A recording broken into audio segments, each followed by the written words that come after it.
Oh, I couldn't wait to record today. Howard knocked off North Carolina Central. And I'm not saying that's surprising because it's not. But the way it happened, I don't know nobody who saw that one coming. Oh, yeah, it's locked on HBCU. Play my music. You are Locked On HBCU, your daily podcast covering HBCU sports. Part of the Locked On Podcast Network, your team every day.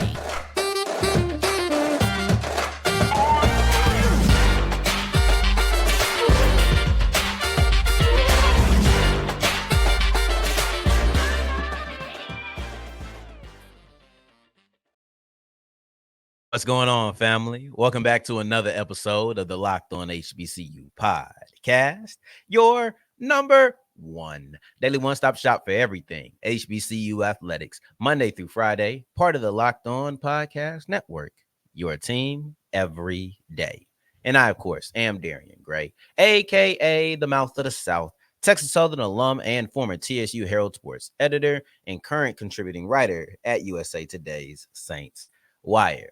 I appreciate you for making this your first listen of the day, every day, going on this journey with me. And remember, just because the mic cuts off does not mean that the journey is over. It just means it's time to follow me on Twitter at South Exclusives. Starts with an S and ends with an S. Today's episode is brought to you by Gametime. Download the Gametime app, create an account, and use the code LOCKEDONCollege to get $20 off your first purchase. Now, everything today centers and revolves around the North Carolina Central versus Howard game because, as you see, this is a jaw-dropping victory, jaw-dropping loss, depending on which side you're coming from. And really, if you're just neutral, which I am, this is a jaw-dropping outcome, period. So what's next for North Carolina Central? We'll wrap up with that question and answer. Howard, on the other hand, had a perfect weekend, and it's more than just what happened between them and the Eagles. We'll do that in segment 2. But in segment 1, let's get to why this game was so jaw-dropping. I don't know anybody who expected this. The win-loss outcome, I don't really think that's that surprising, to be honest. I don't think it's shocking to anyone that Howard won this game. I thought that Howard hadn't quite played up to what we thought they were in conference play, but I've seen them out of conference look like the team that we thought they were going to be. So the idea that they could beat North Carolina Central, not really a surprising theory or anything. You know, I not to say I projected this. If I had to give a pick, I would have picked Central. But the idea that they could have beat Central, not crazy, not surprising. But how they beat Central is what really has my jaw on the floor. And I picked it up so that I could come on here and talk about it. But don't get it twisted. I'm still in shock. And we're about, 32-ish hours removed from that by the time that I'm recording this. This was crazy. Our key to victory for Howard was they had to stop North Carolina Central from running the football. Well, they did that and more. See, when we look at Davius Richard, he had a 76-yard touchdown run. And yes, that was great, but it was also the only thing that the team was able to do as a team on the ground. You take away that 76-yard touchdown run, and the Eagles have 45 yards on the ground. But let's flip it to the other side, because I said they took it away and some. When you look at Jarrett Hunter, when you look at Eden James, two parts of that three-headed monster that Howard has in the running back room, Hunter had 113 yards, 2 touchdowns. Eden James had 84 yards and a touchdown. And I have no doubt that if they would have given him more carries, he only had 9, that he would have easily reached 100 yards because North Carolina Central could not tackle. It didn't matter who it was, but I feel like James and Hunter really exploited this the best. The Eagles couldn't tackle. Some of it was poor technique. Some of it was just the Howard runners and receivers being elusive. But it didn't change the fact that that was the biggest detriment to the North Carolina Central Eagles defense. They couldn't tackle. And that was all the time. I seen big plays by Hunter. I thought he had a really spectacular spin move. I saw big plays by James. And it came down to the inability to tackle. There was times, many of times, in which the players were there, But these are great running backs. These are really good guys. And both of these players had their best game of conference play. Yeah, you've seen James have bigger plays, or excuse me, bigger games outside of the conference, but they haven't had this type of performance since entering conference play. And Hunter steadily worked himself up. But this was the heartbeat. We sat around on Friday discussing North Carolina Central running it down the throat of Howard, but Howard did the same thing to North Carolina Central instead, right? So I don't want to only focus on that because I thought that Quinton Williams looked really good. I thought that Quinton Williams really came up, and we had this discussion about is Quinton Williams going to be able to rise to the occasion, or, because I felt like Davius Richard has done it again and again. But on this weekend, there was absolutely no question about who the better quarterback on the field was. It was Quinton Williams. Quinton Williams was on point all game. He set the stage, or when the stage was set, he came prepared. He had two really nice touchdowns. I loved his slant. I know that a lot of people aren't going to look at it because it's a slant pass or whatever, but I thought that was a pinpoint accurate throw, right? And guess what he was able to do on that last drive of the first half? Howard only punted twice. They punted on their first drive, and the only other time after that was almost right before halftime, let's say about 2 minutes, I think, ish left. And Codrington for North Carolina Central returned it for a touchdown to bring the score 21-14. Still Howard was leading.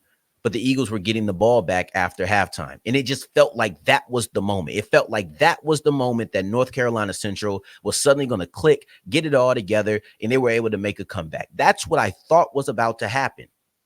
But there was so much time left in the second half that Howard had the chance to kind of put that away. And that's exactly what they did. Any momentum that could have came from that punt return was then extinguished by the touchdown drive that Williams and Howard were able to lead right before the end of the half. And now you're back to a 14-point lead. That was an amazing moment. And to me, that was the defining moment. That was the moment where North Carolina Central was ready to get back into the game. And Quinton Williams said, no, we're not letting that happen. We're going to drive down. We're going to score a touchdown, and we're going to control this matchup. And from that point on, they didn't punt again. From that moment, they didn't punt. That was the resilience. It was the only time that Howard needed to be resilient. But I'll tell you what, I'm very excited for a potential. Let's continue to use words like maybe, potential, if, because there's not so much solid ground, right? Like this could change. But as of right now, they control their own destiny, and I'm excited to see a Howard FAMU Celebration Bowl because I wouldn't mind to see those defensive backs from each team control and try to lock up the weapons of the opponents. So we'll get into that because their ability to even look at that is part of segment 2. It's part of the reason that the Howard Bison had a perfect weekend. And I mean perfect because nothing could have went any better. And we'll look at that as we continue with Locked On HBCU. Today's episode is brought to you by Gametime. And download the Gametime app right now. If you're new to it, create an account and use the code LOCKEDONCollege. You'll get $20 off your first purchase. And that's beautiful because Gametime's already going to give you the lowest price that you can find. And I know a lot of times procrastination can kill. A lot of times you're sitting there like, yeah, I'll get it done. Oh, man, this is a week away. I need to get these tickets now. Doesn't matter if it's a football event, basketball game. Doesn't matter if it's a theater play. Doesn't matter if it's a concert, a comedy show. All of those things can be found on Gametime. All you have to do is pull up the app, go to your local area. Maybe you're in Atlanta. You can go find anything that's happening in Atlanta, and they'll give you 110% back on the difference, right? They'll give you 110% back on the difference if you can find a seat somewhere else in the same section, in the same row as the one that you purchased on Gametime, but you won't be able to because those are the lowest prices, guaranteed. All you have to do is download the Gametime app, create an account, and use the code LOCKEDONCollege to get $20 off your first purchase. As we continue rolling on today's episode of Locked On HBCU, I appreciate you for making this your first listen of the day. every day. And remember, on Friday, we're going to have our college football kickoff live, which is everything you need to know around the biggest stories in college football to make sure that you are a more informed college football fan. And one of the biggest stories from this previous weekend, not looking quite ahead, but looking backwards a little bit for us in the HBCUs, is what Howard was able to do and what was able to happen for Howard. The combination of the two created the perfect storm. This was a perfect weekend for the Howard Bison. We just got into the jaw-dropping victory. And remember, it's because of how they won, not the fact that they did win. I do think they were slight underdogs, but the idea that they couldn't go in there and beat North Carolina Central is something that I wouldn't have entertained. This was definitely going to be a good game.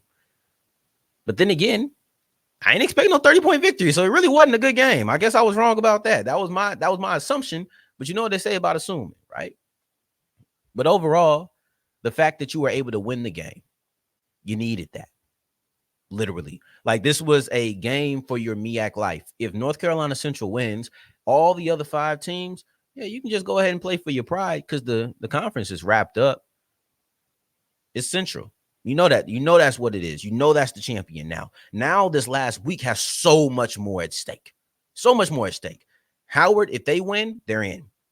North Carolina Central, if they win and Howard loses, Central is in. Morgan State, if they win over Howard and then North Carolina Central somehow loses to Delaware State, now Morgan State is in. So there's so many things to play for. 3 teams have a chance to be the Celebration Bowl representative for the conference. 3 teams have that ability. So it's so much more. The things are different. But the one team who is in the driver's seat, the only team who didn't have 2 things that needed to happen, only one thing needed to happen, and that was Howard. So now you're in the driver's seat. Now you're there. So you knock off North Carolina Central and you survive. You're not dead in the water now. You survive. But it's more than just the survival, because this was personal. I said this before, and I know that they might try to downplay it, and hey, they probably tried to downplay it in the conference press conference this weekend or this week. They probably tried to do it then too. But this meant a lot to Howard. And it wasn't just, oh, we're still alive. It was more than just, okay, we're alive. It was, we beat North Carolina Central and hung 50 on them. Because you got to remember, a year ago, Central hung 50 on the Bison. They hung 50 on the Bison last year. So you think that they didn't want to come back and get their get back? I heard Morgan State talk about doing it. They didn't know. Now you're looking at Howard, and they were able to do it. It was so important to them that they went for 2 up 20-something points. It was 48-24, I think, at that time, something like that. Or, something like that. 20. It might have been 20. Because they even scored 24 points. This game was so personal to Howard that when they were up over 20 points, they said, we're going to go for 2 just so we can get 50, just like it happened last year. And then on the ensuing kickoff afterwards, they throwing up 5-0. What does this look like to you? Is this 50? I think this is 50. I think that this would be 50 to you. But they throwing up 5-0 on the kickoff. Don't tell me this wasn't personal. I seen the little shots. Here's my thing about Trey Oliver is that he talks, and I love it. Like I genuinely love how much Trey Oliver talks. He feels honest and vulnerable, and it's one of the reasons that I buy in. It's one of the reasons that I personally would play for somebody like him. But when you go up there and say we drop 50 on somebody, you ain't got to regret it. It's just when it comes back and somebody plays and they beat you, you're going to hear about it. When they drop 50 on you, you're definitely going to hear about it. That being said, I would never ask him to be quiet. I would never ask for Trey Oliver to stop speaking or you don't want to give a team a soundbite. Screw that. That's what makes Trey Oliver, right? So I appreciated that. But those clips came back up. I can guarantee you we hung 50 on them, played in the locker room at least 3 times, and I feel like I'm really betting low. This was a big deal. This wasn't something that I feel like we should just overlook. And I'll tell you something. Something in my brain just said they're going to win this game. I would have picked North Carolina Central, but when I pointed out last week how it was kind of ironic that Howard lost to South Carolina State after poking fun at North Carolina Central for losing to South Carolina State a year ago, I said, you know what? They're about to win this game. They're going to be the team who only loses to South Carolina State and wins the MEAC. It hasn't happened yet. This is step one on the way to that. And be clear, losing to the Bulldogs last year is way different than losing this year. I get it. But all I'm saying is, I just had this gut feeling after I said it immediately. I don't think I finished the podcast before in my gut, I'm starting thinking, I don't know. This is just something doesn't feel right. This feels like it's going to happen. I had this gut feeling. I wouldn't have trusted my gut. So who am I? But anyway, not only do you have coming up victorious in the survival aspect of it, not only do you have the way that you beat them and to really get your lick back. That's really getting your lick back. But you also had the outside help that you needed. South Carolina State did not need to win this game because you're putting yourself in a position for a three-way tie. There will be no three-way tie for the MEAC championship. That's not going to happen because if South Carolina State would have won, they would have had one loss to Central. Howard would have had one loss to South Carolina State, and North Carolina Central would have had one loss to Howard. And realistically, all three of those teams could have won in the last week of the season. I don't know what the three-way tie was going to be. Maybe South Carolina State was out of it. Maybe that just wasn't maybe that wasn't a thing. Maybe they just couldn't have made it. But I don't know, and we never will know. Because I just didn't feel like getting into the three-way tie. I think North Carolina Central still would have won that tie, if I'm not mistaken. But overall, we still would never know. Instead, Morgan State won. And the reason that Howard needed Morgan State to win was, A, you didn't want to get into a three-way tie situation, but then also Morgan State winning means you now control your own destiny. Remember the what am I kissing the brain for? The tiebreaker scenarios or the MEAC championship scenarios that I painted. All Howard has to do is win and they're in because that three-way tie isn't on the table. And if you do win, you knock down Morgan State and you're in a tie at the worst with North Carolina Central, the team that you just beat, meaning your head-to-head matchup would be the tiebreaker. You won. You are now in the Celebration Bowl. You survived. You dominated a team that you've been waiting for a year to get your lick back on. But more than just survive and get your lick back, you have now positioned yourself to be in the lead, to control your own destiny on the race to the Celebration Bowl. Please let me know. DM me, tweet me, drop a comment, call me. Like, I don't care. If you find my number, call me. Somebody tell me. Don't find my number, but to those who already have my number, call me. Tell me how Howard could have had a better weekend because I can't imagine it. But the thing that I can't imagine is what the future holds for North Carolina Central. But instead of just imagining this in my own head, let me express to you what's next for the Eagles as we continue with Locked On HBCU. Today's episode is brought to you by Jace Medical, and Jace Medical provides the Jace case, which is meant to protect you. I call it the just in case case, right? Because it has 5 antibiotics that are meant to treat over 50 infections. So no one can predict the future, right? I ain't Raven Baxter or nothing like that. I can't tell you what's about to happen.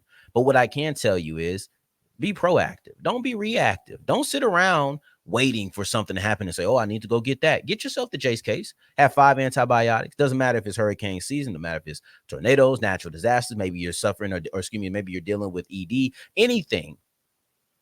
It doesn't matter what it is. The Jace case has an antibiotic that can help with it. And if you don't see one, you can add on. We love that's a new feature. You can have add-ons in the sense that I want specifically to have this antibiotic. So let me add this to the case. So it has a little bit of a customization factor. So we love that. All you have to do is go to Jace Medical. That's JASE medical.com. Use the code LOCKEDONCollege and you'll get $20 off your first purchase. That's JASE medical.com, JaceMedical.com. As we're wrapping up today's episode of Locked On HBCU, I appreciate you for making this your first listen of the day every day, making it all the way to segment 3. And I thank you 2 times for that. Thank you. Thank you. Now, we've looked at the Howard side of things. we've looked at what it means for the Bison. This was a jaw-dropping victory. They were able to run all over North Carolina Central in a way I didn't expect. I'm looking at the perfect weekend because everything fell into place. Like Hannah was saying, I love it when a plan comes together. But what about North Carolina Central? Because this was a team that had a lot going for them. What's next for the Eagles? And I think that's an important question. And it's one that we need to revisit the MEAC championship scenarios. Howard, if they win, they're in. Morgan State, if they win and Central loses, Morgan State is in. For Central, if they win and Morgan State wins, they're in. And if you look at it, the only one that's unrealistic in my mind is Morgan State winning the conference. But the idea that Morgan State will go in there and beat Howard is not far-fetched. Howard deserves to be the favorites, but Morgan State has a really good defense, and they've been able to put a little bit more consistency together on offense. They could win that game, and I think we all expect North Carolina Central to beat Delaware State. So that's why I want to slow down. That's why I don't want to go so final and say, well, you know, Howard Celebration Bowl as if it's a foregone conclusion. And I don't want to speak about North Carolina Central playoffs as if that's a foregone conclusion, because I'm not quite sure. Now, granted, coming into this game, they were the 7th ranked team in the country. And I mean, of all schools, right? I just thought about this. FAMU is going to be the number 1 HBCU in the rankings this week. So we're going to have a new champion. That'll be interesting. So that's Wednesday though. So make sure you're here for Wednesday. I'm actually just got excited for that because I didn't write that down in my preparations. Howard, I want to see how far they ride. This is about North Carolina Central.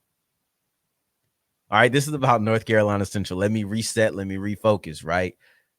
I want to look at the whole picture. The Celebration Bowl is still in reach for the Eagles. That's important to remember. I don't think that's going to take much for them to get back, right? So looking at the whole picture, the Celebration Bowl is still on the table for North Carolina Central. They just need to win and Morgan State to win. That's very realistic that it could happen. But let's say that they don't make it to the Celebration Bowl. Coming into this game, Central was a top 10 FCS team in the nation, according to the FCS Coaches Bowl. Same thing with the Stats Perform poll. So they're a top 10 team in the nation. This is going to hurt them, and they're going to drop. But I still think that the playoffs are there. And I know. We don't like the playoffs. From a monetary standpoint, the playoffs are not good. That's something that, as I'm getting into covering, that's something that I got to realize, the money aspect of it. But I'd be lying to you if I said I'm not interested in seeing Central play in the playoffs from a competition standpoint. When it comes to the FCS playoffs, as a fan, I'm kind of like a kid when you take them out to eat. They ain't looking at the price tag. They're not thinking what it costs. They just thinking, ooh, that looks good. I want that.